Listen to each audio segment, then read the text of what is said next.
जय श्री कृष्ण। श्रीमद् भगवद गीता के चौथे अध्याय ज्ञान कर्म संन्यास योग में एक बार फिर आप सबका स्वागत करती हूँ। अब तक इस अध्याय से हमने 20 श्लोक सुने हैं। आज उससे आगे प्रारंभ करूँगी। पिछले 5 श्लोकों का मुख्य भाव था संसार में जो व्यक्ति मुमुक्षु हैं, मोक्ष की इच्छा रखते हैं, या वे जो मोक्ष को प्राप्त हैं, वे किस प्रकार का आचरण करते हैं, किस प्रकार से कर्म करते हैं।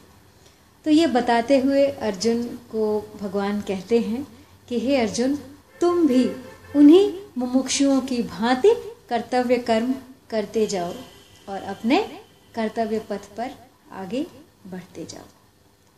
तो एक बार दोहरा लेते हैं उन 5 श्लोकों का भाव। यह जान कर्म मुमुक्षु पुरुषों ने सदा पहले किए। यह जान कर्म मुमुक्षु पुरुषों ने सदा पहले किए। प्राचीन पूर्वज कृत करो, अब कर्म तुम इस ही लिए। क्या कर्म और अकर्म है, भूले यही विद्वान भी।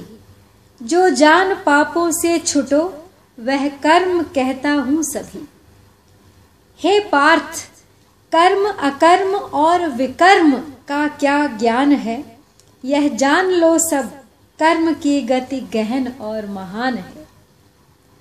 जो कर्म में देखे अकर्म, अकर्म में भी कर्म ही है। योगयुत ज्ञानी वही, सब कर्म करता है वही। ज्ञानी उसे पंडित कहें, उद्योग जिसके हों सभी। फल वासना बिन भस्म हो, ज्ञानाग्नि में सब कर्म भी। जो है निराश्रय तृप्त नित, फल कामनाएं तज सभी। वह कर्म सब करता हुआ, कुछ भी नहीं करता कभी। यानी सब कर्म करते हुए भी वह अपने कर्मों से, उनके फल से सदा निर्लिप्त ही रहता है। तो 19वें 20वें श्लोक में कर्म योग से सिद्ध महापुरुष की कर्मों से निर्लिप्तता का वर्णन करके अब भगवान 21वें श्लोक में निवृत्ति परायण और 22वें श्लोक में प्रवृत्ति परायण कर्म योग के साधक की कर्मों से निर्लिप्तता का वर्णन करते हैं। तो अगला श्लोक है, निराशीर्यत चित्तात्मा त्यक्त सर्व परिग्रह। शारीरं केवलं कर्म कुर्वन्नाप्नोति किल्बिषम्। यानी जिसका शरीर और अंतःकरण अच्छी तरह से वश में किया हुआ है, जिसने सब प्रकार के संग्रह का परित्याग कर दिया है, ऐसा इच्छा रहित कर्मयोगी केवल शरीर संबंधी कर्म करता हुआ भी पाप को प्राप्त नहीं होता। तो संसार में आशा या इच्छा रहने के कारण ही शरीर, इंद्रियां, मन आदि वश में नहीं होते। तो यहाँ पे शरीर संबंधी कर्म के 2 अर्थ होते हैं। एक तो शरीर से होने वाला कर्म और दूसरे शरीर निर्वाह के लिए किया जाने वाला कर्म। तो शरीर से होने वाले कर्म की बात 5वें अध्याय के 11वें श्लोक में भी आई है, जिसका तात्पर्य है कि सभी कर्म केवल शरीर, इंद्रियां, मन, बुद्धि के द्वारा ही हो रहे हैं, मेरा उनसे कोई भी संबंध नहीं है। ऐसा मानकर कर्मयोगी अंतःकरण की शुद्धि के लिए कर्म करते हैं। परंतु यहाँ आया श्लोक निवृत्ति परक है और इसके लिए यहाँ शरीर निर्वाह मात्र के लिए किए जाने वाले आवश्यक कर्म यानी खान पान, शौच, स्नान आदि मानना ही उपयुक्त होगा। सो निवृत्ति परायण कर्मयोगी केवल उतने ही कर्म करता है जितने से केवल शरीर निर्वाह हो जाए। अब यहाँ दूसरी शंका यह हो सकती है कि भगवान ने सिद्ध महापुरुष को भी लोक संग्रह के लिए कर्म करने की प्रेरणा दी है। अपने लिए भी भगवान ने कहा है कि त्रिलोकी में कुछ भी कर्तव्य और प्राप्तव्य न होने पर भी मैं सावधानी पूर्वक कर्म करता हूँ। अतः शरीर निर्वाह मात्र के लिए कर्म करने वाले कर्मयोगी को क्या लोक संग्रह के त्याग का दोष नहीं लगेगा? तो इसका समाधान यह है कि कामना ममता आदि न रहने के कारण उसे कोई दोष नहीं लगता। यद्यपि सिद्ध महापुरुष में और भगवान में कामना ममता आदि का सर्वथा अभाव होता है, तथापि वे लोग जो लोक संग्रह के लिए कर्म करते हैं, यह उनकी दया कृपा ही है। वास्तव में वे लोक संग्रह करें अथवा न करें, इसमें वे स्वतंत्र हैं, इसकी उन पर कोई जिम्मेदारी नहीं है। वास्तव में यह भी निवृत्ति परायण साधकों के लिए एक लोक संग्रह ही है। लोक संग्रह किया नहीं जाता, अपने आप हो जाता है। और लोगों में प्रायः ऐसी मान्यता है कि कर्म योगी गृहस्थ आश्रम में और ज्ञान योगी सांख्य योगी संन्यास आश्रम में रहता है, परंतु वास्तव में ऐसी बात नहीं है। जिसे शरीर से अपनी अलग सत्ता का स्पष्ट विवेक है, वह ज्ञान योगी ही है, चाहे वह गृहस्थ आश्रम में हो अथवा संन्यास आश्रम में। इसमें जिसमें इतना विवेक नहीं है पर उपयुक्त तीनों बातों का निश्चय पक्का है, वह कर्मयोगी ही है, चाहे वह गृहस्थ आश्रम हो अथवा संन्यास आश्रम। तो अगला श्लोक है, यदृच्छा लाभ संतुष्टो द्वंद्वातीतो विमत्सरः समः सिद्धावसिद्धौ च कृत्वापि न निबध्यते। यानी जो कर्मयोगी फल की इच्छा के बिना अपने आप जो कुछ मिल जाए उसमें संतुष्ट रहता है, और जो ईर्ष्या से रहित, द्वंद्वों से रहित तथा सिद्धि और असिद्धि में समान है, वह कर्म करते हुए भी उनसे नहीं बंधता। तो कर्मयोगी निष्काम भाव पूर्वक सांगोपांग रीति से संपूर्ण कर्तव्य कर्म करता है। फल प्राप्ति का उद्देश्य न रखकर कर्म करने पर फल के रूप में उसे अनुकूलता या प्रतिकूलता, लाभ या हानि, मान या अपमान, स्तुति या निंदा आदि जो कुछ मिलता है, उससे उसके अंतःकरण में कोई असंतोष पैदा नहीं होता। जैसे वह व्यापार करता है तो उसे व्यापार में लाभ हो अथवा हानि, उससे उसके अंतःकरण पर कोई असर नहीं होता। वह प्रत्येक परिस्थिति में समान रूप से संतुष्ट रहता है, क्योंकि उसके मन में फल की इच्छा नहीं होती।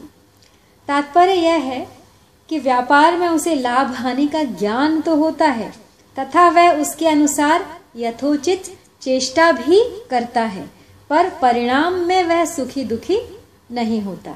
यदि साधक के अंतःकरण पर अनुकूलता प्रतिकूलता का थोड़ा असर पड़ भी जाए तो भी उसे घबराना नहीं चाहिए, क्योंकि साधक के अंतःकरण में यह प्रभाव स्थायी नहीं रहता, शीघ्र ही मिट जाता है। तो अपने में किसी प्राणी के प्रति किंचित मात्र भी ईर्ष्या का भाव न आ जाए, इस विषय में कर्मयोगी बहुत सावधान रहता है। कारण कि कर्मयोगी की संपूर्ण क्रियाएं प्राणी मात्र के हित के लिए ही होती हैं। अतः यदि उसमें थोड़ी सी भी ईर्ष्या का भाव होगा तो उसकी संपूर्ण क्रियाएं दूसरों के हित के लिए नहीं हो सकेंगी। अब ईर्ष्या दोष बहुत सूक्ष्म है। दो दुकानदार हैं, दोनों आपस में मित्रता रखते हैं। एक की दुकान दूसरे की अपेक्षा ज़्यादा चल जाए तो दूसरे में थोड़ी ईर्ष्या पैदा हो जाएगी कि उसकी दुकान ज़्यादा चली, मेरी कम चली। इस प्रकार ईर्ष्या दोष के कारण मित्र से मित्र की उन्नति भी नहीं सही जाती। जहाँ आपस में प्रेम है, एकता है, मित्रता है, वहाँ ईर्ष्या दोष आ ही जाता है। फिर जहाँ बैर भिन्नता आदि हो वहाँ तो कहना ही क्या, वहाँ तो ईर्ष्या से भी कुछ बढ़कर ही होगा, शायद द्वेष कहा जाए उसे। इसलिए साधक को इस दोष से बचने के लिए विशेष सावधान रहना चाहिए।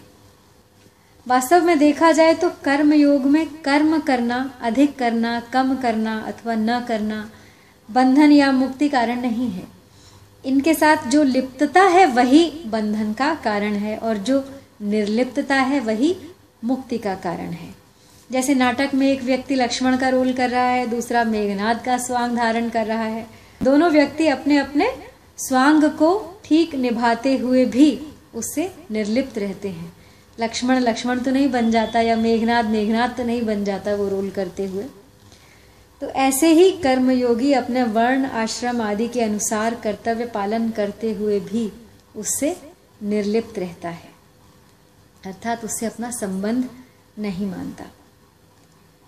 तो यहाँ विशेष विचार पूर्वक अगर देखा जाए तो समतः स्वतः सिद्ध है। यह प्रत्येक मनुष्य का अनुभव है कि अनुकूल परिस्थिति में हम जो रहते हैं, प्रतिकूल परिस्थिति आने पर भी हम वही रहते हैं। यदि हम वही न रहते तो दो अलग अलग परिस्थितियों का ज्ञान किसे होता। इससे सिद्ध हुआ कि परिवर्तन परिस्थिति में होता है, अपने स्वरूप में नहीं। इसीलिए परिस्थितियों के बदलने पर भी स्वरूप से हम समान ही रहते हैं। भूल यह होती है कि हम परिस्थितियों की ओर तो देखते हैं पर स्वरूप की ओर नहीं देखते। अपने सम स्वरूप की ओर न देखने के कारण ही हम आने जाने वाली परिस्थितियों से मिल जाते हैं, उनमें लिप्त हो जाते हैं और सुखी व दुखी रहने लगते हैं। अब 23वें श्लोक के उत्तरार्ध में उसी बात को भगवान अन्वय रीति से कहते हैं कि यज्ञ के अतिरिक्त कर्म मनुष्य को बांधते हैं। गत संगस्य मुक्तस्य ज्ञानावस्थित चेतसः यज्ञायाचरतः कर्म समग्रम प्रविलीयते।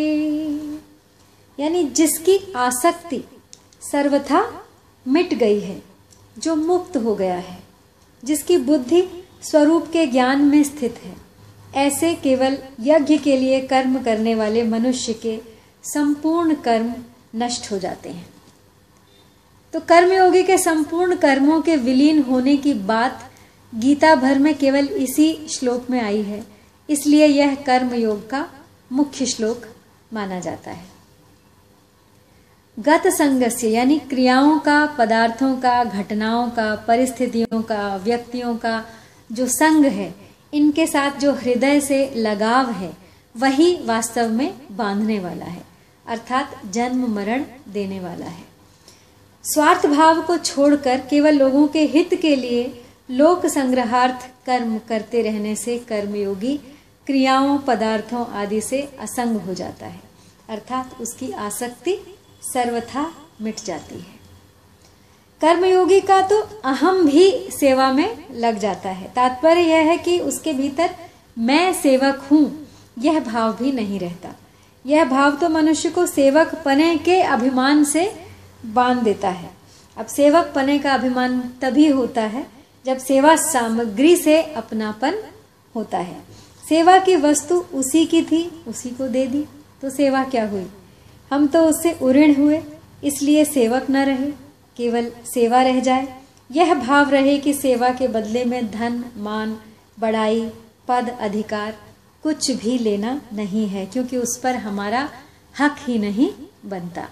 उसे स्वीकार करना तो अनाधिकार चेष्टा है। तो पूर्व श्लोक में भगवान ने बताया कि यज्ञ के लिए कर्म करने से संपूर्ण कर्म विलीन हो जाते हैं। तो साधकों की रुचि, विश्वास और योग्यता की भिन्नता के कारण साधन भी भिन्न भिन्न प्रकार के होते हैं। तो इसलिए अब आगे के 7 श्लोकों में भगवान भिन्न भिन्न प्रकार के साधनों का यज्ञ रूप से वर्णन करते हैं। तो पहला, ब्रह्मार्पणम ब्रह्म हवि ब्रह्माग्नौ ब्रह्मणाहुतम ब्रह्मैव तेन गन्तव्यम ब्रह्म कर्म समाधिना। जिस यज्ञ में अर्पण अर्थात जिससे अर्पण किया जाए वे श्रुक, श्रुवा आदि पात्र भी ब्रह्म है।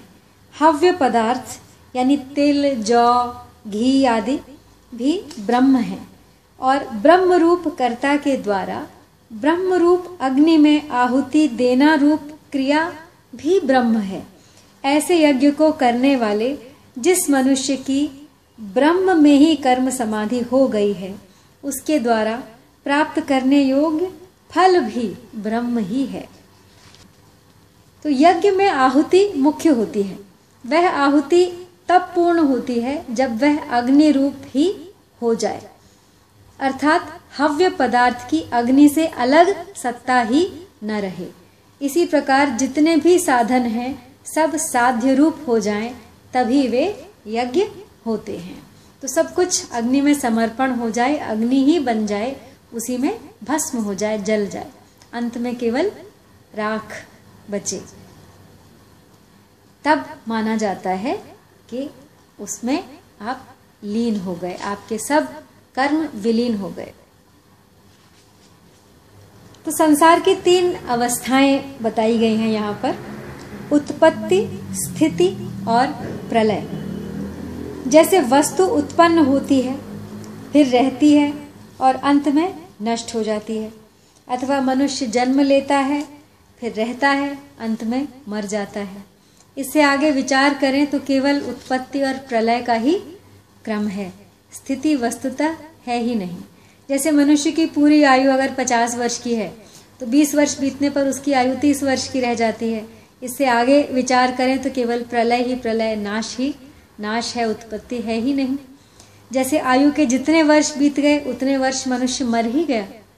इस प्रकार मनुष्य प्रतिक्षण मर ही रहा है, उसका जीवन प्रतिक्षण मृत्यु में ही जा रहा है। सो मृत्यु केवल एकमात्र सत्य है, दृश्य मात्र प्रतिक्षण अदृश्य में जा रहा है। तो प्रलय क्या है? अभाव का ही नाम है, इसलिए अभाव ही शेष रहा। अभाव की सत्ता भाव रूप ब्रह्म पर ही टिकी हुई है। सर्वम खलविदम ब्रह्म, यानी भाव रूप से एक ब्रह्म ही शेष रहा। दैवमेवापरे यज्ञं योगिनः पर्युपासते, ब्रह्माज्ञावपरे यज्ञं यज्ञे नैवोपजुह्वति।